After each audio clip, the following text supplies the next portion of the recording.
Good morning students. Are के science PG college Karwar के द्वारा संचालित ऑनलाइन क्लासेज में मैं गिरिराज सगाटे आप सभी छात्र छात्राओं का स्वागत करता हूँ। जैसा कि आप पढ़ रहे थे जो टाइप्स ऑफ ओव्यूल्स में अंडों के प्रकार में, और उसमें हमने जो पढ़ा था वो क्वांटिटी ऑफ योग यानी कि पित्तक की मात्रा के आधार पर हमने अंडों के बारे में पढ़ा था। ठीक है, इसमें आपने 3 टाइप्स के ओव्यूल भी पढ़े। उस ओव्यूल में 3 टाइप्स में पहला था माइक्रोलेसिथल एग, इसके बाद में मिसोलेसिथल एग और लास्ट में आ गया आपका मैक्रोलेसिथल एग। ठीक है, माइक्रो, मैक्रो और मिसो। ठीक है, इसके बाद में नेक्स्ट पॉइंट पे चर्चा करेंगे हम लोग।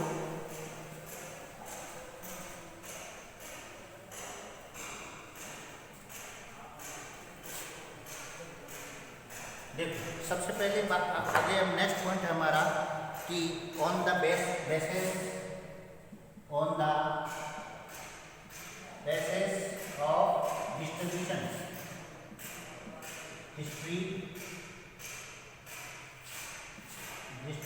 ऑफ ए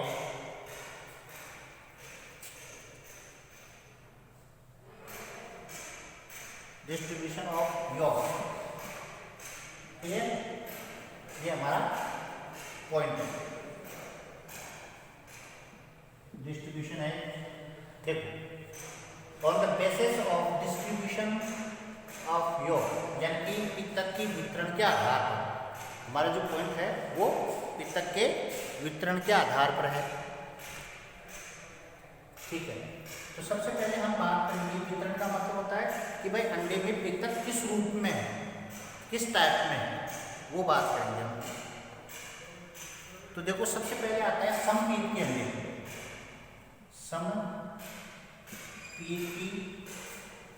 अंडे। समपीत के अंडे का मतलब क्या हो गया? होमोलेसिकल अंडे।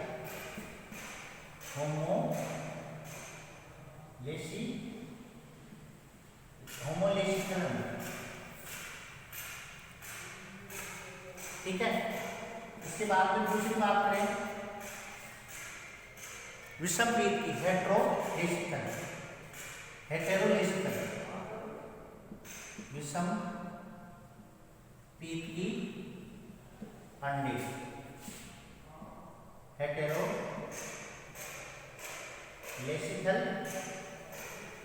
ओव्यूल। ठीक है, विषमपीत के अंडे और समपीत के अंडे, ये आपको ध्यान रखना है। 2 टाइप्स में हो गए। होमोलेसिथल की बात करें हम लोग, होमोलेसिथल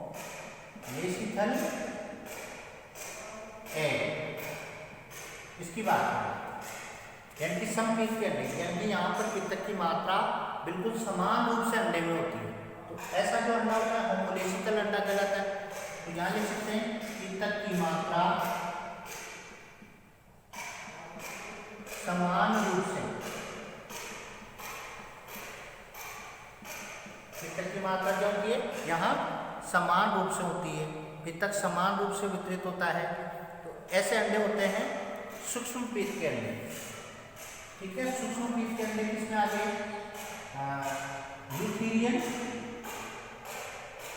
यूथीरियन और मानव,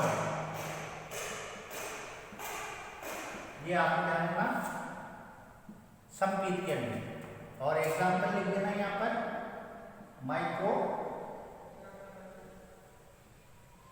माइक्रोलेसिकल एग। क्लियर? फर्स्ट। अब सेकंड की बात करें, हेटेरोलेसिकल अंडे। हेटेरोलेसिकल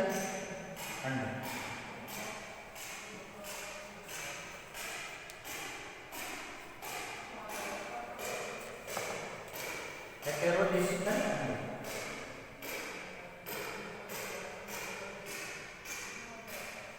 ठीक है।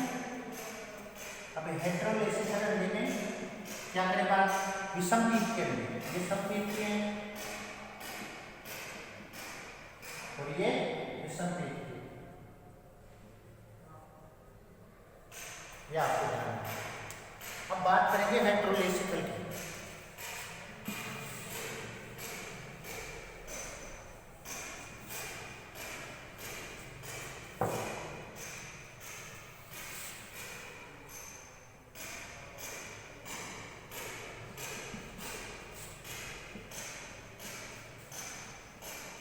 विषम पीत के अंदर इसे हिंदी में कहते हैं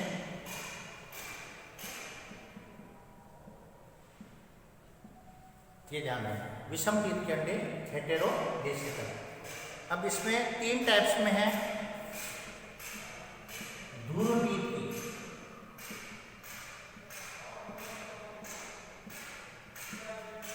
दूसरा है चक्रिका,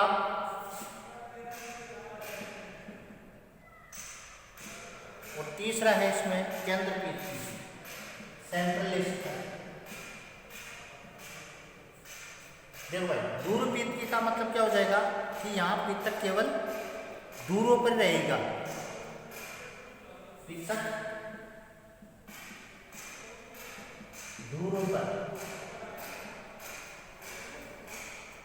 दूरों पर मध्य पीत की मीसोलेसिकल अंडे होते हैं,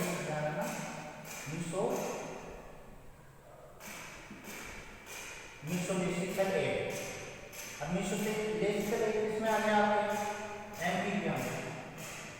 एम्फीबिया, पेट्रोमाइजोन, ये आपको ध्यान रखना है। पेट्रोमाइजोन और एम्फीबिया ये 2 होते हैं, ये मीसोलेसिकल एग कहलाते हैं, ठीक है। चक्रिका यानी कि यहाँ पर क्या हो गए, अंडे जो हो गए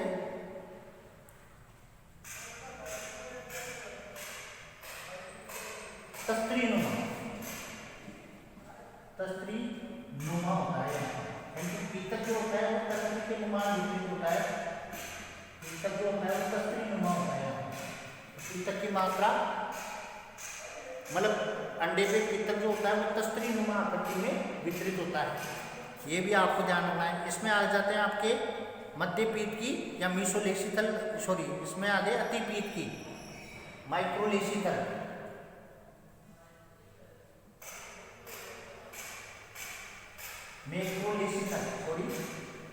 मैक्रोलेसिकल जो ओव्यूल होते हैं, जो एग होते हैं वो आते हैं आपके मैक्रोलेसिकल में।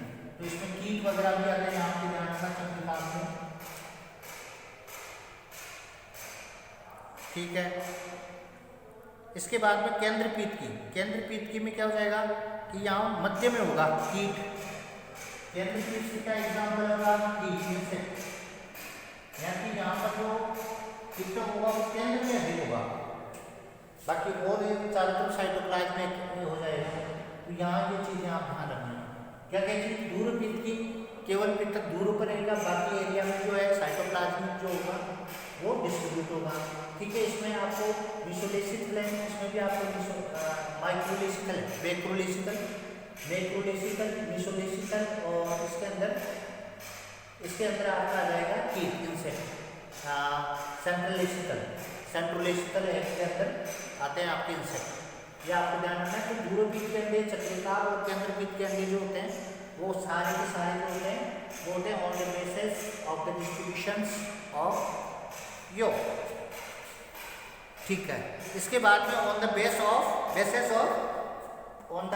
ऑफ डेवलपमेंट, ठीक है। क्लियर कर लेना इन चीज़ों को, ये पीतक के वितरण के आधार पर।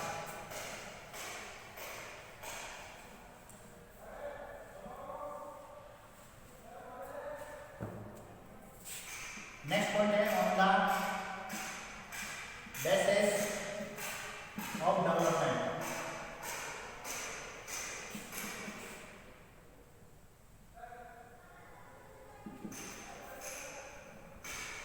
Clear, on the basis of the development, यानी कि परिवर्तन के आधार पर अंडों की प्रकार। हमारा पॉइंट क्या है, परिवर्तन के आधार पर, on the basis of development, परिवर्तन के आधार पर अंडे कैसे होते हैं।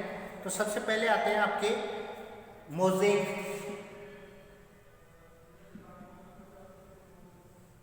फर्स्ट। सेकंड आता है आपका मोज़ेक हो गया, और रेगुलेटिव,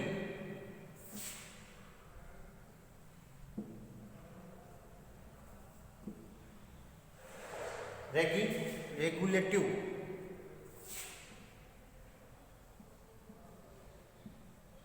एग, इनको बोलते हैं मोज़ेक टाइप के अंडे और इसको बोलते हैं नियमनकारी अंडे।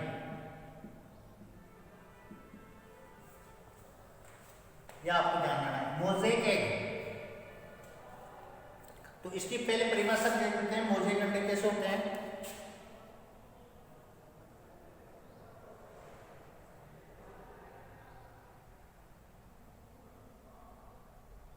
देखो, मोज़ेक अंडे, तो इसमें क्या है, अंडे के किस भाग के द्वारा,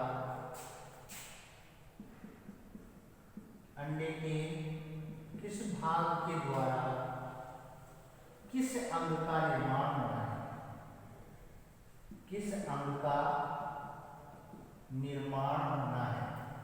दोबारा देखिए, अंडे के किस भाग के द्वारा किस भाग का निर्माण होना है, यह होना है, यह निषेचन पूर्व या निषेचन के पश्चात डिसाइड होता है, निश्चित होता है। या आपको बताना क्या बताना है,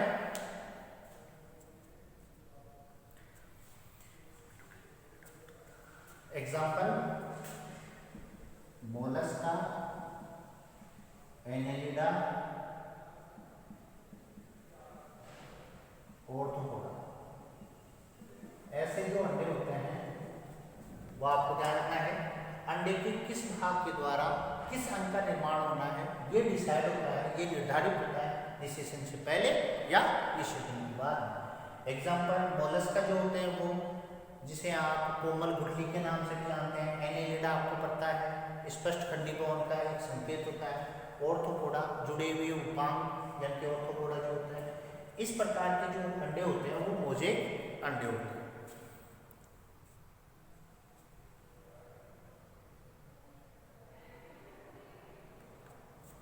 ठीक है, भ्रूण की, ठीक है, ये हो गया। अब इसमें आता है आपका रेगुलेटिव एग, नियमनकारी अंडे। रेगुलेटिव एग से मतलब है नियमनकारी अंडे। इस प्रकार के अंडों में भ्रूण, इस प्रकार के अंडों में भ्रूण, एम्ब्रियो जो होता है, इस प्रकार के अंडों में भ्रूण के किसी भी अंग का निर्माण अंडे के किसी भी भाग से होता है। भ्रूण के किसी भी अंग का निर्माण अंडे के किसी भी भाग से हो सकता है।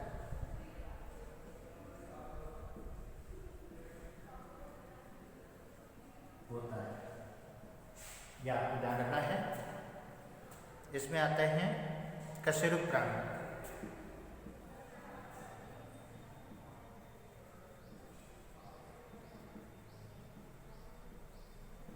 जो वर्टिब्रेट्स जो होते हैं, कशेरुक जो प्राणी होते हैं, उनमें ऐसा होता है,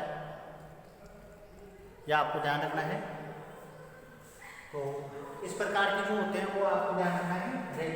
रेगुलेटिव जो एग्स होते हैं उसमें ऐसा होता है, यानी कि पहले से ऑलरेडी डिसाइड हो चुका होता है कि किस पार्ट के द्वारा एम्ब्रियो का निर्माण, एम्ब्रियो के अंग का निर्माण किस पार्ट्स के द्वारा होता है, वो सारी चीज़ें पहले डिसाइड हो जाती हैं, यह आपको ध्यान रखना है। तो ये दो टाइप्स के हैं, मोज़ेक और रेगुलेटिव जो एग्स होते हैं वो इसमें सारी चीज़ें कंफर्म होती हैं। तो ये आफ्टर फर्टिलाइजेशन, इसमें तो दोनों चीज़ें ध्यान रखना, बिफोर फर्टिलाइजेशन और आफ्टर फर्टिलाइजेशन दोनों चीज़ें यहाँ चलती हैं। अब वो कौन सा प्रोसेस है, किसके द्वारा क्या होगा, वो सारी चीज़ें यहाँ क्लियर होती है। ठीक है, तो आपने जो एग्स टाइप हैं अंडों के प्रकार में है, अंडों के प्रकार में आपने पढ़ा ऑन द बेसिस ऑफ एक तो डिस्ट्रीब्यूशंस ऑफ यॉग, और एक पढ़ा आपने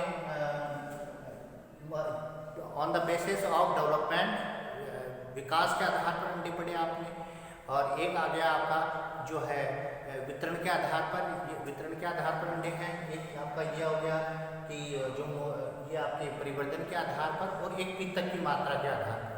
3 टाइप्स में आपने ओव्यूल के जो 3 टाइप्स हैं, तीनों टाइप्स आपने पढ़े हैं। ठीक है, इसके बाद में आगे चलते हैं हम लोग। इसमें दोनों चीज पढ़ेंगे, इसमें दोनों में डिफरेंट पढ़ेंगे between difference of spermatogenesis and the oogenesis। Last point है हमारा, 2 पॉइंट्स क्लियर करें। फर्स्ट है spermatogenesis, spermatogenesis and oogenesis।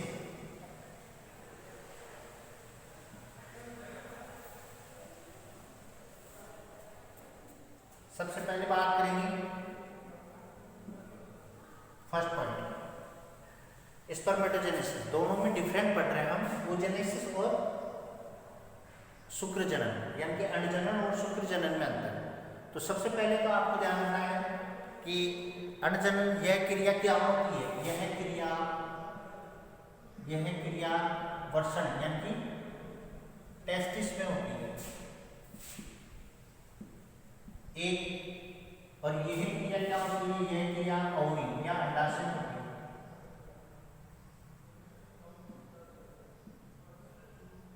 Clear? एक तो गई यह क्रिया कहाँ होती है, वर्षण में होती है, ये अंडाशय में होती है। दूसरी बात करें, यह क्रिया जीवन पर्यंत होती है।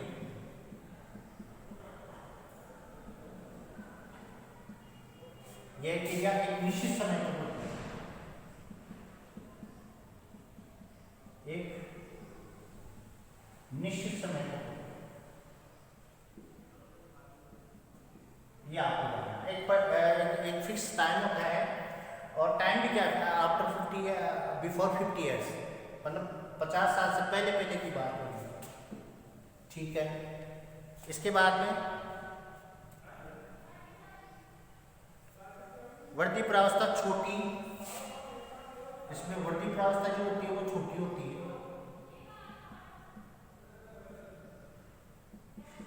ठीक है, और इसमें वर्ती प्रावस्था बड़ी होती है, ग्रोथ फेज जो होती है बड़ी होती है। ठीक है, एक में छोटी होती है, एक में बड़ी होती है। एक प्राथमिक शुक्र कोशिका यानी कि प्राइमरी स्पर्मेटोसाइट्स,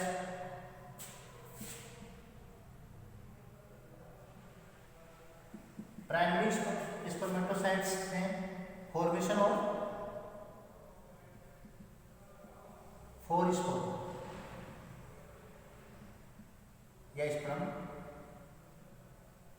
या यानी कि प्राथमिक शुक्र कोशिका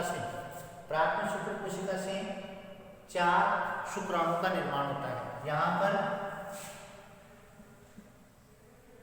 प्राइमरी oocytes जो होता है से क्या बोलते हैं, फॉर्मेशन ऑफ 1 ओवम, एक अंड बढ़ता है, और 3 formation of 3 polar body. 3 polar बॉडियों का निर्माण इसमें होता है, एक अंड बनता है। ठीक है, इसमें चारों ही स्पर्म बनते हैं। ठीक है, यहां शुक्र का आयतन होता है, शुक्राणु का फॉर्मेशन ऑफ स्पर्म,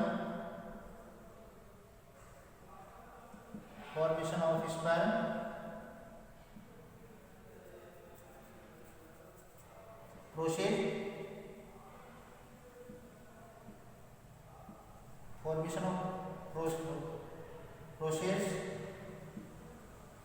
स्पर्मियोसिस,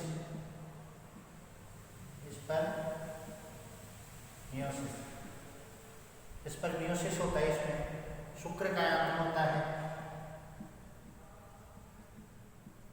इसमें शुक्र का आयतन नहीं होता है, एब्सेंट होता है यहाँ पर, तो शुक्र का आयतन एब्सेंट होता है, शुक्र का आयतन नहीं होता है। 6 नंबर, शुक्राणु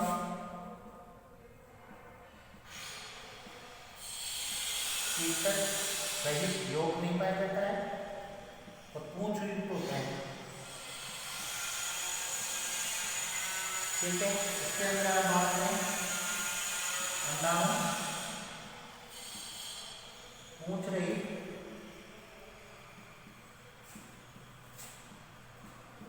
पितक रहित और पूंछ रहित होते हैं और पितक युक्त होते हैं। यह आपको ध्यान देना है, क्लियर कर लें इन चीजों को। सबसे पहले स्पर्मेटोजेनेसिस में और oogenesis में, तो स्पर्मेटोजेनेसिस में ये क्रिया टेस्टिस में होती है, यानी कि वर्षण में होती है। ये क्रिया जो होती है वो अंडाशय में होती है। यह क्रिया जीवन पर्यंत होती है, यह क्रिया जो होती है एक निश्चित समय तक होती है। ठीक है, वृद्धि प्रावस्था इसमें छोटी होती है, वृद्धि प्रावस्था बड़ी होती है। इसमें प्राइमरी स्पर्मेटोसाइट से 4 स्पर्म बनते हैं डायरेक्टली, इससे जो इसमें मियोसिस फर्स्ट और सेकंड हो जाता है, फिर 4 स्पर्म बन जाते हैं।